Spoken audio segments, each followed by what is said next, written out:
Hello, fellow peasants.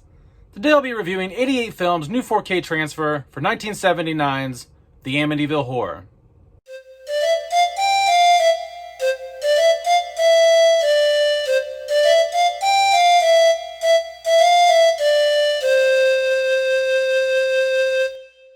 Okay, guys, so on Monday I picked up the 88 Films' new 4K transfer for 1979's The Amityville Horror. It comes in this nice little slipcase here.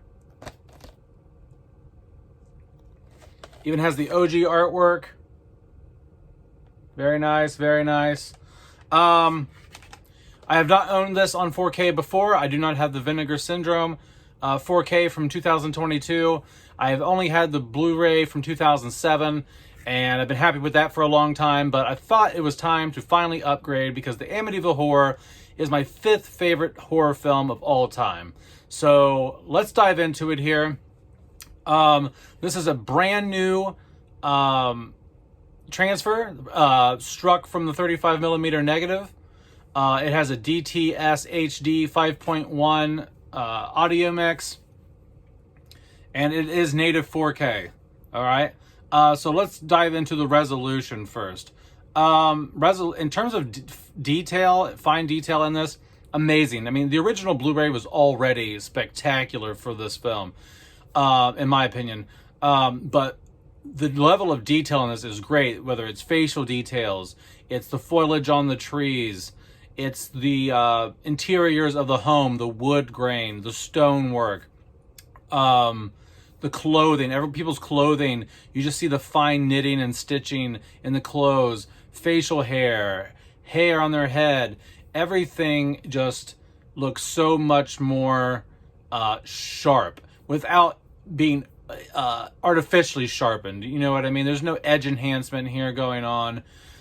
It's a very beautiful image, and the grain, there's a nice thin fine layer of grain in this transfer that just gives it such a amazing filmic look.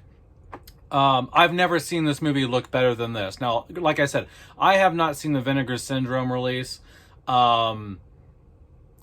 Based on the screenshots of the Vinegar Syndrome release I have seen, this looks similar to that. I don't know if it's identical. I have no clue. So I'm not going to compare and contrast too much. I'm just letting you know this looks amazing. This is the best I've ever seen this film look. I've seen this film probably close to 80 times, probably, if I were to guess how many times I've watched this film in my life. And I've never seen it look this good. There were times where I was just like, wow, I've never seen this scene look like this, or, oh, I never noticed that, you know? So the clarity is very nice. Now let's get into the HDR here. This is not a Dolby, what do you want to call it? This is just HDR10. Fine with me. I don't need a Dolby Digital or whatever you want to call that, Dolby Mix, HDR. So HDR10 is good enough for me. I'm really impressed. This is like what yes, I love the resolution in this, but I am so glad they didn't butcher the shit out of this with the HDR like William Friedkin did for The Exorcist, for the 4K for The Exorcist. They did not go, you know what, let's just use this new technology and make everything look like it's the fucking Willy Wonka factory. No, like, there is a nice boost in color here, but it's not so much that it looks like it's on the Disney Channel or something, or some comedy, which they like to do. They love to take these old movies and just pump them full of color and make them look so unnatural and too surreal and just too modern.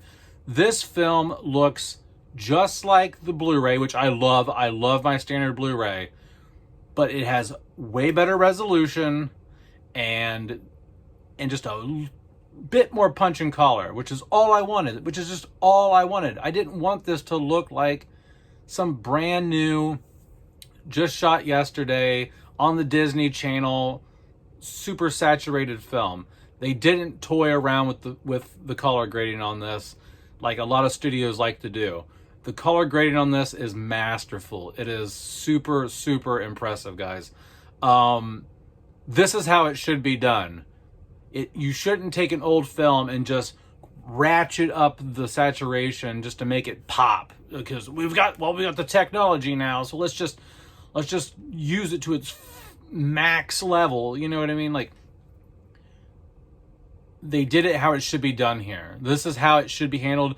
This is how The Exorcist should have been handled on the 4K release, and it wasn't. This is how a lot of older films should be handled on their 4K releases, and they're not. These studios need to learn to show restraint when it comes to using HDR. It's a very powerful tool. Yes, you can get bright and vibrant colors out of it, but not every film needs that. But it looks great, man. Like, where the HDR really shines here is the night scenes, and without crushing. The blacks are nice, but they don't crush. You know, you can still see some detail, and it's most impressive in the outdoor day scenes. The fall foliage, the colors of the leaves, the trees, the water, the grass, the sunlight, the way that the sunlight comes through the trees, the warm skin tones when the sun hits their skin, or just the outdoor scenes during the day when it's sunny, just without looking too cartoony. Once again, looks amazing. It looks gorgeous. They could not have done a better job with this restoration, in my opinion. I am thoroughly pleased with this. I'm going to give this a 10 out of 10.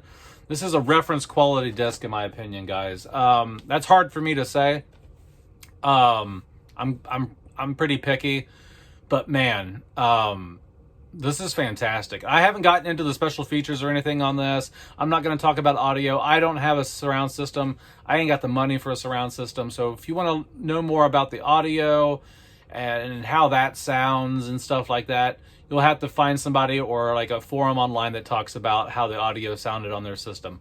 I ain't got a system. I just play it off my TV. And it sounded good on my TV. I've always been just someone who just plays it off a TV. I don't even have a sound bar. But that's it, guys. That's it. I just want you to know that I got this. Go out there and get it if you can. I got it on grindhouse.com. 88 Films also sells it on there. They have a more expensive version of this. This is like the standard edition of this release. This doesn't have all the bells and whistles, the posters, the cards, and all of that. But it does have a nice slipcover. It has the original artwork. The more expensive version has a different slipcase, okay? You're not going to get this slipcase with the more expensive version. It has different artwork on the front. But that's it, guys.